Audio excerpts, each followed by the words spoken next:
السلام عليكم دمان أصحاب تقاليقها aad ma santiin su'aal weydiintiina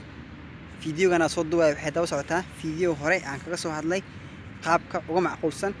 ee qofka Turkiga ku ma karo asagoo cidna aanan garab ka helin hooliis horena asagoo qabsado waxa dhinacayga fadhiyo mudana bakar insha Allah su'aalaha way ugu soo bateen oo ah waxbaad noo sheegtay hadalka ma dhameystirno goorma soo dhameystiraysaa sidoo dhaqsiya badan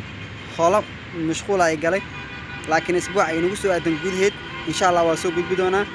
قاب كوما معقول سنة أرضي وكوما كرو خف كتلحيس دور وسدو كوما كرو يو عافمات دي تاي وحيابها لغا مرمانكا يو تلابوينكا أي تاي أرضي إنو قادو سي استيبا إن شاء الله وإذن لو داقا يا أسبوع عن نتكلم عن رميستان يا ولي كسو حرسان يا أسبوع عدن وحي كتن بي إذن لو داقا دونا كنال كان إذن سو دريني كاس عن وحي كستو صوريق دونا أيضا مقالي موقالة لجرتنا براتيكو